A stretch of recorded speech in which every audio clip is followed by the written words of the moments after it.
के बाद स्वर्ग और पाताल दोनों पर असुरों का अधिपत्य होगा। हम अभी परास्त नहीं हुए असुर गुरु शुक्राचार्य, एक दांव तो अभी भी शेष है। अब क्या शेष है इंद्रदेव के पास? अब देवताओं की ओर से मैं दांव लगाऊंगा। असुर गुरु शुक्राचार्य, आप ये सब कुछ होते देखकर शांत कैसे रह सकते हैं? कैसे स्वीकार कर सकते हैं आप इसे? वैसे ही जैसे आप मेरे शिष्य असुरों पर होते हुए अत्याचार देखते हुए चुप्पी साध लेते हैं। जो हुआ ठीक ही हुआ। आज के बाद स्वर्ग और पाताल दोनों पर असुरों का अधिपत्य होगा। संसार में स्वर्ग और पाताल का भेद ही मिट जाएगा। असुर महानायक शुंभ, असुर महानायक शुंभ, असुर महानायक शुंभ।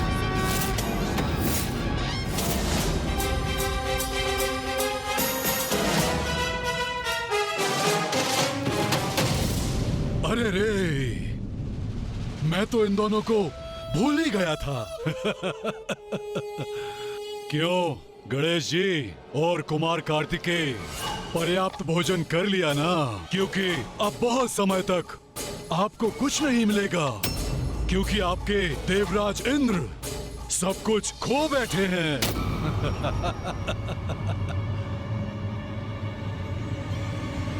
ये नवीन असुर महानायक इतने मूर्ख होंगे ये ज्ञात नहीं था मुझे गणेश। तूने महाराज शुंभ को मूर्ख कहने का दुस्साहस कैसे किया? अरे मूर्खता करेंगे तो मूर्ख ही कहलाएंगे ना। अब इसमें साहस दुस्साहस कहाँ से आ गया? आप जो भी कहना चाहते हैं स्पष्ट कहिए गणेश जी। उचित है तो आप स्पष्ट शब्दों में ही सुनिए।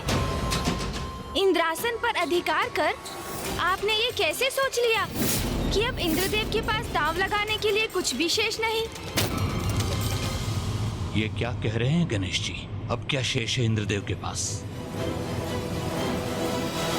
अभी ये क्रीड़ा संपन्न नहीं हुई।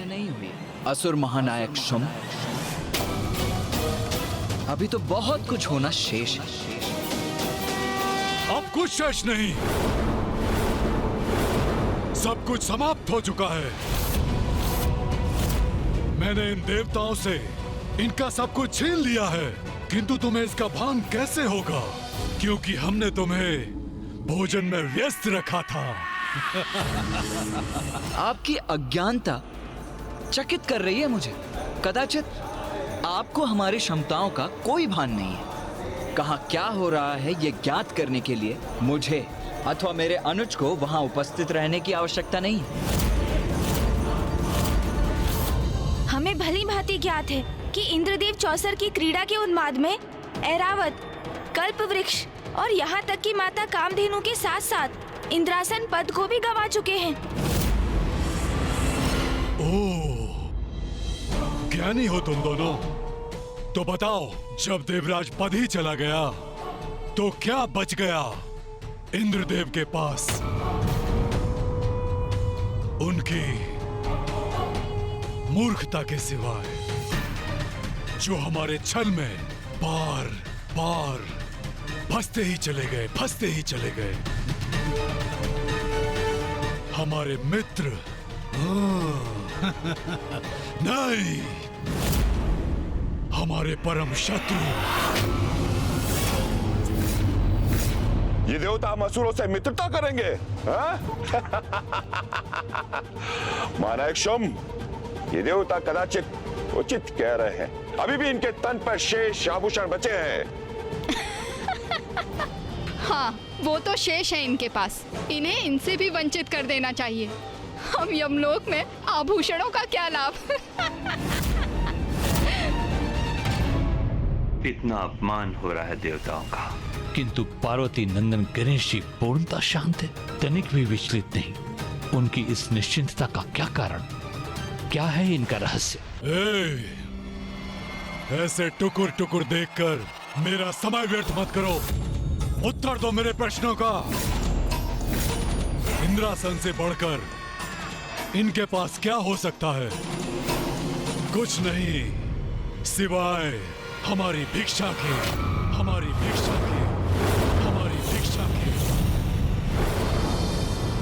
क्यों असुर गुरु शुक्राचार्य। कोई गुप्त दांव अभी भी शेष अवश्य है, अन्यथा ये दोनों यहाँ इस प्रकार नहीं खड़े होते। किंतु क्या है वो? असुर गुरु शुक्राचार्य, बहुत बड़ी चूक कर बैठे हैं आप, जिसकी अपेक्षा मुझे आपसे कदापि नहीं थी।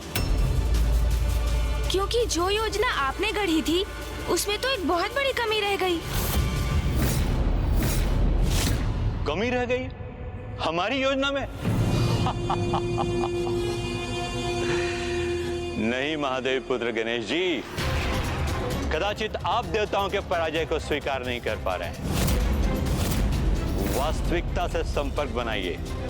ये देखिए, हम असुर विजयी हुए हैं, तो फिर किस कमी की बात कर रहे हैं आप गणेश जी? असुर गुरु, कभी कभी अति उत्साह में व्यक्ति सबसे मुख्य बात भूल जाता है। वही आपके साथ भी हुआ। प्रथम दाव में ही इंद्रदेव से आपको उनका पद छीन लेना चाहिए था, तो ऐरावत, कल्पवृक्ष, माता कामधेनु स्वतः ही आपके हो जाते। किंतु आपने ऐसा नहीं किया, क्योंकि आपका ध्यान तो ये सभी पर था, जिनके लोभ में आप देवताओं की सबसे अमूल्य निधि भूल गए। क्या कह रहा है ये गजमुख? ऐसा क्या है जो असुर गुरु भी भूल गए? ऐसी कौन सी निधि है देवताओं की जिससे हम अब भी वंचित हैं? एक ऐसी निधि असुर गुरु शुक्राचार्य, जिसके कारण आपके निरंतर कुशल मार्गदर्शन के पश्चात भी यह असुर कभी भी देवताओं को पराजित नहीं कर सके।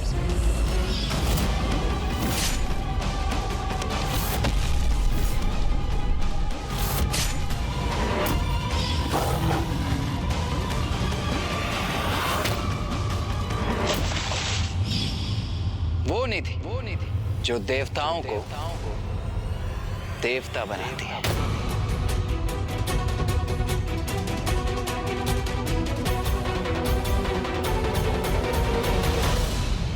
ओह, अब मैं समझा।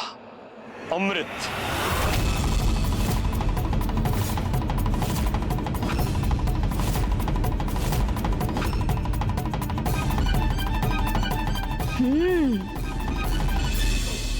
अमृत? उचित कहा कुमार कार्तिकेय, अमृत अभी भी सुरक्षित है। हाँ, अमृत असुर गुरु शुक्राचार्य, अमृत। उस पर तो अभी भी हमारा ही अधिकार है। गुरुवर, ये क्या कह रहे हैं? क्या अर्थ है इनका? इसका अर्थ मैं तुम्हें समझाता हूं शुंभ। सब कुछ प्राप्त कर लेने के बाद भी तुम कितना अधिक जियोगे? 1 सहस्त्र, 2 सहस्त्र और अधिक से अधिक 4 सहस्त्र वर्ष। किंतु उसके पश्चात एक दिवस तो ऐसा अवश्य आएगा जब आपको मृत्यु के मुख में प्रवेश करना होगा, असुर महानायक शुंभ। और फिर आपकी मृत्यु के पश्चात सभी कुछ पुनः देवताओं को प्राप्त हो जाएगा, क्योंकि उनकी मृत्यु तो असंभव है। वो अमृत के कारण अमर है ना देवता। ये कैसा अनर्गल प्रलाप है? इंद्रासन मैंने प्राप्त किया है, तो अमृत भी मेरा ही हुआ। नहीं असुर महानायक शुंभ, अमृत पर एकमात्र देवराज का ही नहीं, अन्य देवताओं का भी समान अधिकार है। देवराज होने के नाते वो मात्र इसके संरक्षक है। अनेकों बार शक्तिशाली असुरों के अनेकों प्रयास के बाद भी असुर अमृत प्राप्त नहीं कर सके। वो देवताओं के समान अमर नहीं हो सके। तो गुरुवर, आप बताइए कि इस अमृत को कैसे प्राप्त करें हम? अरे, आपने ध्यान से सुना नहीं असुर गुरु ने क्या कहा? किंतु यदि आपको अमृत चाहिए तो उसे भी प्राप्त कर सकते हैं आप असुर महानायक। किंतु उसके लिए आपको मेरे साथ चौसर के दाव में विजय प्राप्त करनी होगी।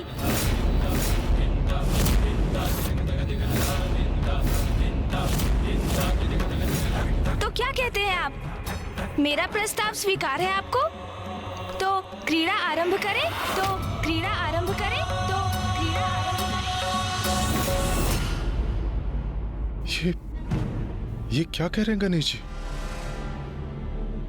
एकमात्र अमृत ही तो शेष है हमारे पास, और यदि उसे भी दांव पे लगा दिया तो हम अपना सर्वस्व खो बैठेंगे। चिंता मत कीजिए सूर्यदेव। गणेश को भली भांति ज्ञात है कि वो क्या करने जा रहा है। आप बस शांत रहिए और इस क्रीड़ा को होने दीजिए। इस बार इस क्रीड़ा का परिणाम अवश्य उचित ही होगा। उचित है, क्रीड़ा होगी, अवश्य होगी।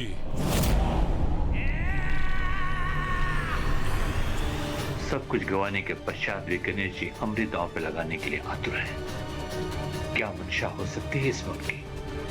अवश्य कोई न कोई चतुराई होगी उनकी, किंतु अमृत के बिना हमारी विजय भी तो अधूरी है। क्रीड़ा अवश्य होगी, किंतु अब कैसा किंतु परंतु? अमृत दांव पर तभी लगेगा असुर महानायक जब देवताओं से आपने जो भी प्राप्त किया है उसके साथ आप अपना सर्वस्व दांव पर लगाएंगे।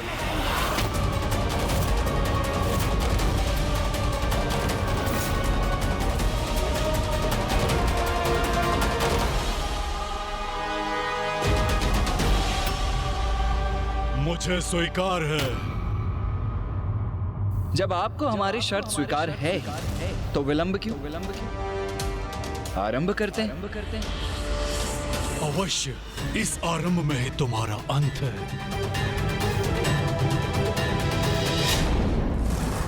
जिस प्रकार तुम इसे देख रहे हो उससे यह प्रतीत होता है कि तुमने कभी चौसर की क्रीड़ा में भाग ही नहीं लिया।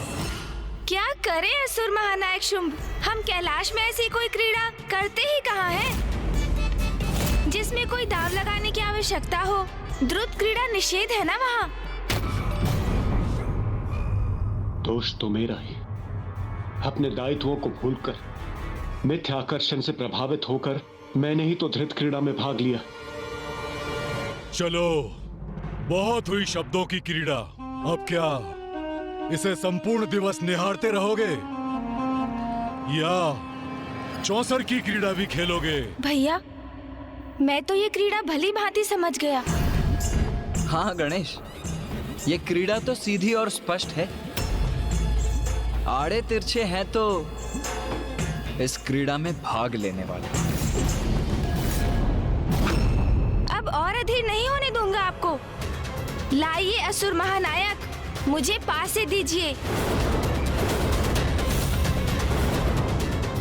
इसे दे दूं पासे? पार्वती नंदन गणेश जी फेंकेंगे पासे?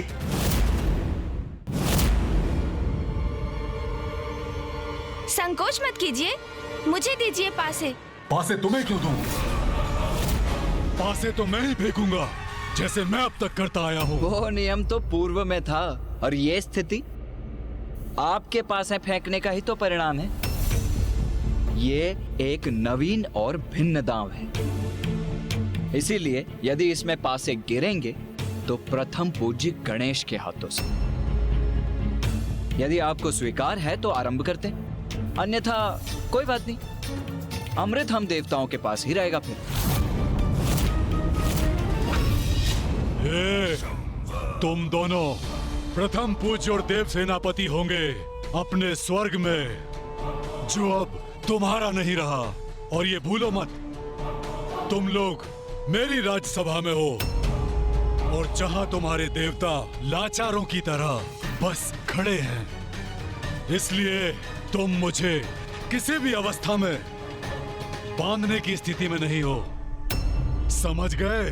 समझने की आवश्यकता तो आपको है। असुर महानायक होंगे आप अपनी राजसभा में, किंतु स्मरण रहे, मृत्यु से मुक्त नहीं है आप, क्योंकि अमृत तो अभी भी हमारे ही पास है और ये दांव उसी अमृत के लिए चला जा रहा है। इसलिए हम जितना चाहे उतनी अवस्था लगा सकते हैं आप पर। इस व्यर्थ के विवाद का कोई लाभ नहीं। अब गणेश जी को पासे दीजिए। और क्रीड़ा को संपन्न कीजिए। परिणाम सबके समक्ष स्वतः ही आ जाएगा। तुम 100 बार भी ये मायावी पासे फेंकोगे तो भी विजय तो मैं ही होऊंगा, और एक बार अमृत पर मेरा अधिकार हो जाए तो तुम्हें भी उचित पाठ सिखाऊंगा मैं। कुमार कार्तिकेय ने हमें शांत रहने के लिए कहा, तो मैं अभी बहुत चिंतित हूं। गणेश जी किसी प्रकार हमें इस विकट स्थिति से निकाल दे, बस इतना ही चाहता हूं। ये विकट स्थिति जो आपने उत्पन्न की है, मैं अपनी भूल के लिए कितनी भी क्षमा क्यों न मांग कम, किंतु जो भूल मुझसे हुई मैं नहीं चाहता कि वो भूल पुनः हो। मैं तो बस इतना चाहता हूं कि अमृत हमारे हाथ से ना जाए।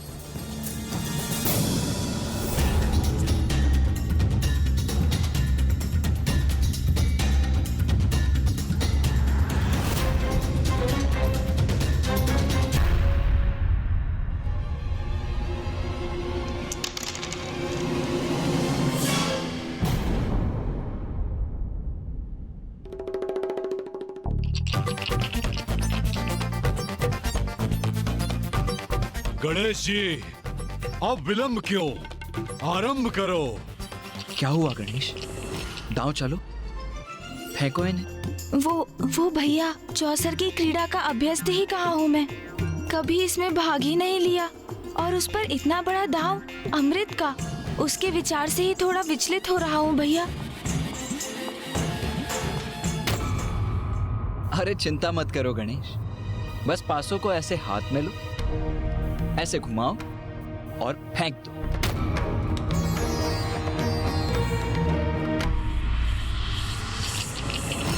अरे ऐसे नहीं गणेश, लाओ मैं दिखाता हूं, मुझे दो पासे। असुर गुरु, यदि आपको कोई आपत्ति ना हो तो मैं गणेश को दिखा दूं कि पासे कैसे फेंके जाते हैं। अवश्य, मुझे कोई आपत्ति नहीं, अपितु प्रसन्नता होगी कि महादेव पुत्र प्रथम पूज्य गणेश जी को अभी भी कुछ सीखना शेष है।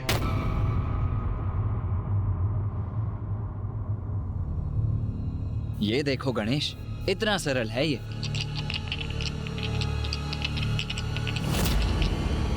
ये पास से हाथ में लिए और यथाशक्ति फेंक दिए। ओह, ये क्या हो गया मुझसे? मुझे क्षमा कर दीजिए, मुझे आपको आहत करने का कोई आशा नहीं था। आप कहीं आहत तो नहीं हुए ना? गणेश और मैंने कभी पासे फेंके नहीं है, तो अभ्यास नहीं है। इसलिए मैंने कहा था पासे मैं फेंकूंगा। अब दो पासे अपने भ्राता को और इस क्रीड़ा को संपन्न करो।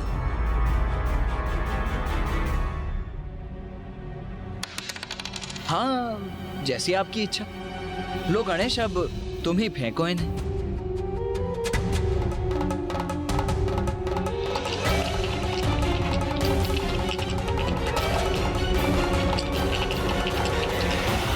अब क्या हुआ?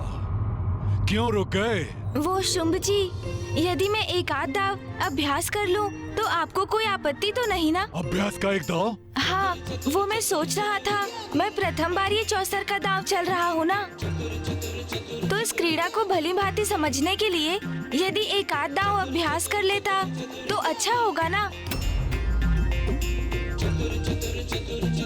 अमृत का दांव इसके पश्चात कर लेते हैं ना? नहीं गणेश जी, अमृत का दांव इसी बार लगेगा, यही निश्चित किया था आपने। असुर गुरु शुक्राचार्य, इंद्रदेव को तो आपने इतनी बार बिना कुछ दांव पर लगाए क्रीड़ा करने की छूट दी थी। उनके साथ तो क्रीड़ा के आरंभ में असुर महानायक शुंभ जी ने बिना किसी वस्तु को दांव पर लगाए क्रीड़ा की थी, तो मेरे साथ भेदभाव क्यों? वैसे मैं ये नहीं कह रहा हूँ कि इस बार किसी भी वस्तु को दांव पर ना लगाया जाए, बस अमृत का निर्णय अगले दांव में हो। तुम्हारे पास बचा ही क्या है जो तुम दांव पे लगा सकते हो? सब कुछ तो मेरा हो चुका है, मेरा। वो तो हम तब आपको बताएंगे जब आप इस दांव में मुझे अभ्यास करने की अनुमति देंगे। उचित है, एक बार आप अभ्यास कर लें, फिर अमृत। लो, गुरुदेव ने अनुमति दे दी है, तो बताओ क्या लगाओगे दांव पर?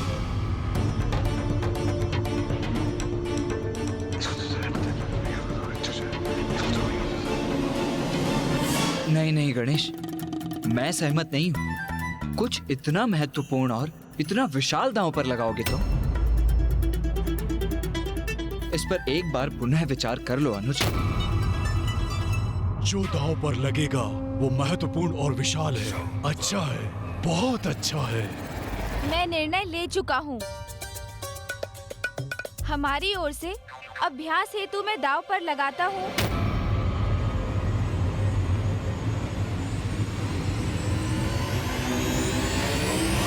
मूषक जी को, मूषक जी को, मूषक जी को।